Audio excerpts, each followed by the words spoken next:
Hey guys, welcome back to Total Tactics Football. This is Mehdi, and today we will be debuting a new series in which we will look at teams taking part in this summer's Euro 2021 Championship. So, the team that we've decided to first look at is the Italian side under the tutelage of Roberto Mancini. This is a squad blessed with young and experienced players. It's got players in the attacking half and the defensive half, a right balance in the squad, and a manager who's experienced in both international and club level.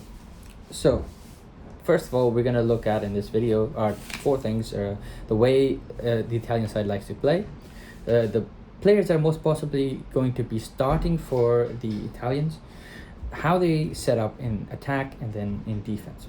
So just before we get there, guys, please leave a like and comment and let us know if you like our videos and if there's something that you would like us to add. We would love some feedback from you guys, and it helps the channel grow. Roberto Mancini likes to set up in a 4-1-4-1 formation, which turns into a 4-3-3 depending on the phase of the play. He likes to set his team up with a number 6 in a holding midfield position, and this will be Jorginho for this role. Sometimes we've seen Sensi come in before to play in that role, but he's injured, and this sort of forms Jorginho's coming in with the Champions League win. He will be Roberto Mancini's main man in the pivot alone.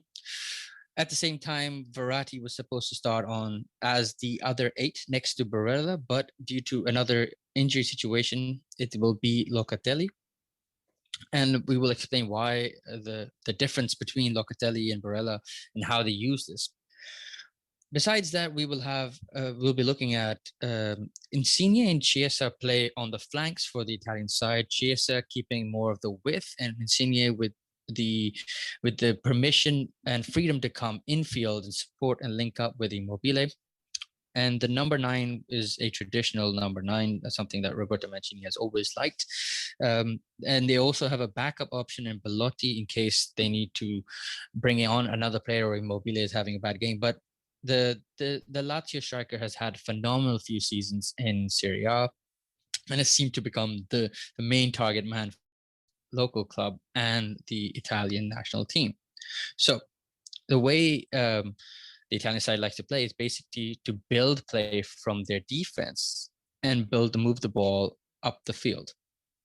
What this does is this essentially wants the oppositions to come higher up the field and to basically force them to break the low block and then break on the transition from defense to attack.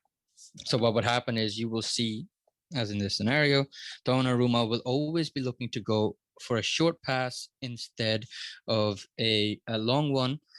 And Jorginho is a master when it comes to be able to link the ball from defense to attack, grab the ball from his goalkeeper. This sort of drops Chiellini and Bonucci into the box. Lorenzi goes out wide to create some width, and Locatelli and Barella moving closer to the middle pivot to create those chances. And the aim is to get the opposition to come as high up the field so that when they're able to break the press, they can use the front 3 to break through. So what would happen is you would see Donnarumma passing to Bonucci, Jorginho. They move the ball out through the triangles, move and get it out wide as fast as possible so that they can look to move the ball up the field. So the aim here is to basically draw in the opposition as close possible, as high up the field as possible, so that they are able to break through the opposition press and force a low block to come higher up the field and then play the ball through defense and move it up the field. So what would happen is Donnarumma would always look for the short option. He's going for Jorginho, who goes to Barella, move to Florenzi, Bonucci, Donnarumma, and through smart movements are able to create chances and able to move the ball through and then use the width and pace provided by the wingers to break into attack and create problems for the opposition. Mancini will always have 5 in attack and 5 in defense, so creating a sort of a 5-5 when they're looking to go forward. What happens is Insigne will be given the permission to run infield. Spinazzola will look to make a move upfield. Chiesa will be the man to hold the width, or Berardi, in whichever case it is, to hold the width out wide. Barella is the box-to-box man who's going to be looking to make the late runs in behind the striker.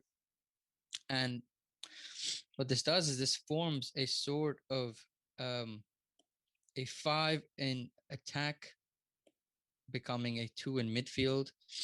Chiellini, Bonucci, and Florenzi. A sort of a lob-shifted 3-2-4-1 or 3-2-5, depending on the situation. And the point of this formation, this way of method of attacking, is to as spread out the opposition as wide as possible. In attack, the 3-2-5 will look like this, where Chiesa will be holding the width on the right hand side, or either Berardi, depending on whoever's starting the game. Spinazzola will be on the left hand side, giving the license for Insigne to move infield and play a bit more closer to Immobile. And Barella, with the responsibility of making the late runs, will be playing in this half space here. So the problem with this for the opposition is they have two options right now. So either they stick in a close-knitted back four, which gives the opposition space out wide, or what they can do is they can look to go out and press the fullbacks. But the problem with this is when they move outside, it opens up more space for the likes of Insigne and Barella to move in. And we'll take an example of one of the examples from the game against Czech Republic, how Italy attacked was what they did was they used to look to use Immobile's height and his aerial ability to bring in his teammates into the game. So what happened was Florenzi looks for a long pass onto Immobile. Barella looks to make a run in between the center back and the half, and Immobile knocks off the ball to Barella, who goes for a goal in this situation. Another scenario could be where when Immobile knocks the ball off, he could make a run as well into the box. Barella could pass to his teammate and they could go into a goal. What this does is opens up this field where the defense now either has to stick with the target man, or if they go out for a run, this gives Immobile enough time on the ball to make a run inside and go into goal. So we're going to look at it now. And another attacking scenario that we often see Italy deploy. This is again using the ability of the wing back or the forward to create sort of cutbacks. And always the Italian team is looking to have three players in the box or in around the 18-yard area. So what would happen is Florenzi looks for the pass here. Chiesa will make a run in behind the center back and the fullback, and makes a late run into the box, sort of giving Chiesa the option to run down to the line and look for either a cutback to one of the strikers in Insigne and Immobile, or a pass to Barella, who can go into the box and score a goal. So in scenarios when the opposition has man-marked the Italian side, they do still have the final option of you going long and targeting Immobile's height and his hold-up play to bring in the opposition. So this is another scenario, again, from an example from the Czech Republic game where Bonucci was basically pushed back with no passing options available to him. In this scenario, what happens is Immobile looks to make a run. He leaves the position between two center halves, drops deep, giving Bonucci the opportunity to either go long to him. What this does is this basically draws out both the center backs towards the guy, creating this space in between for the two wingers to attack into. So what happens is the ball goes high up to Immobile, and in the same time, we have Insigne and Chiesa make two runs in behind for the goal. Immobile is able to knock the ball off to Insigne, ends up scoring past the goalkeeper.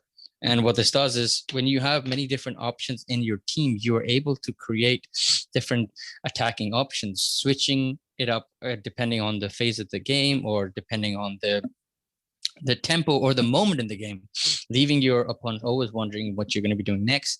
And having this sort of quality in your team just gives the Italian side so much versatility when they come up against the opponents. And the players like Locatelli can provide the sort of cover for a bombarding fullback like Spinazzola, who's able to look that he's also able to link up play from deep. He's got one of the highest progressive passes in the top 5 European leagues. And with playing with Jorginho and Barella, this midfield has a tenacity, attacking threat, and is able to score goals. And that is a key benefit of that the Italian side possesses.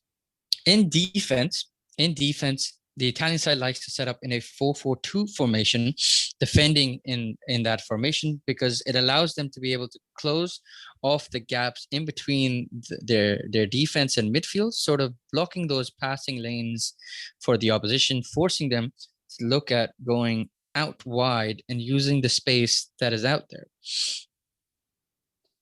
And the reason why they do that is because this allows them to be able to win the ball back. So what happens is essentially the other opposition have to look to use the spaces provided to them out wide, and the ball is moved out wide from the fullback to the winger. But as soon as the ball reaches in this half of the field in the attacking third, this is where the Italians will look to now press down and get the ball back. This is when they look to win the ball back. So what happens is Insigne will come and block the passing lane to the fullback. Locatelli will drop in onto the midfielder, and Spinazzola will come down. So what happens is you now have a 3-on-1 scenario where either the winger has to look to go straight towards goal, or is forced to push back, or unless he's been intercepted or tackled by the Italian half. And on the opposite side, the same thing happens with the ball. They're going to come up against a Turkish side on Friday night that has shown that they could be a mystery for a lot of teams and a surprise, and it could be causing a lot of upsets in the coming few weeks. So the Italian side, however, does have the ability, and the players they possess can deal with the threat that the Turkish side will be creating. I feel like Turkey and Italy both will be looking to go far deep into they're going to come up against a Turkish side on Friday night that has shown that they could be a mystery for a lot of teams and a surprise, and it could be causing a lot of upsets in the coming few weeks. So the Italian side, however, does have the ability, and the players they possess can deal with the threat that the Turkish side will be creating. I feel like Turkey and Italy both will be looking to go far deep into the European Championship, and maybe the Italian side could come up as a surprise winner. But this is definitely a team to keep a lookout for. They have the right manager in place, and we shall see how they perform on Friday night. Thank you guys for watching. I hope you guys liked the video. If there's any questions that you have or some comments that you would like to leave, please do leave it in the comment section below. If you can subscribe, that would be great. But more than anything, we would love to hear your feedback on the tactics that essentially we could have missed out on, something that you might have seen, so that we can start incorporating that into our videos, or be able to see the game that we all love in a very different way. So stay tuned. Hopefully we can bring you good content, and it will be an exciting summer. Take care.